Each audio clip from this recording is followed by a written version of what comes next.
The 2025 Rugby World Cup will forever etch its name in history as England's triumph over Canada marks a seismic shift in women's rugby. Maggie Alphonsi, a former star of the 2014 World Cup winning team, reflects on how this victory will redefine the future of the sport. "This isn't just a win, it's a revolution," she says, highlighting the stark contrast between the heartbreak of 2022 and the euphoria of this historic moment. For the first time in 11 years, England's team has claimed the World Cup title, a feat that echoes the 2014 triumph, but with a new urgency.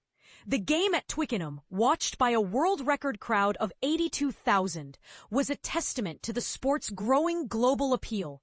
England's victory over Canada, a 33-13 scoreline, marked the second largest margin in a World Cup final, cementing their dominance. The journey to this moment was anything but easy. 3 years ago, England faced New Zealand in the final, a matchup they had considered a lock to win after winning 30 tests. But a 14-player lineup in the 18th minute forced them into a tight battle. At halftime, they led 26-19. Only to fall 34-31 behind with 9 minutes left. The Red Roses had a chance to secure a last line-out try, but they lost the throw, a critical moment that sealed their defeat.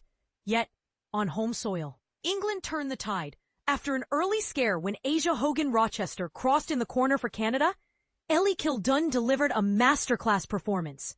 With 30 meters to go, she broke Canada's defense, slid over at top speed, and scored a try that fans called something out of nothing.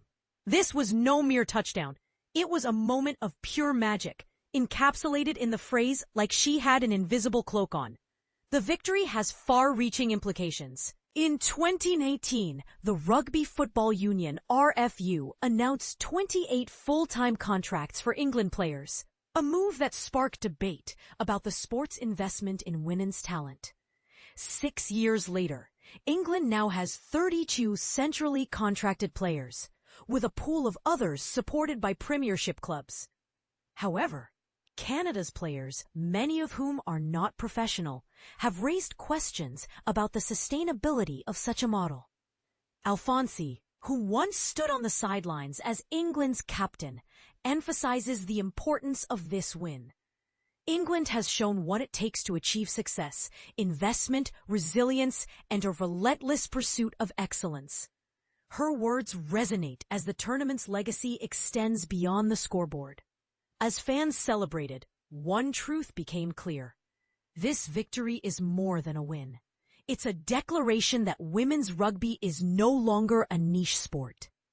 With the 2025 World Cup in the rearview, the question remains: what does this mean for the future of women's rugby?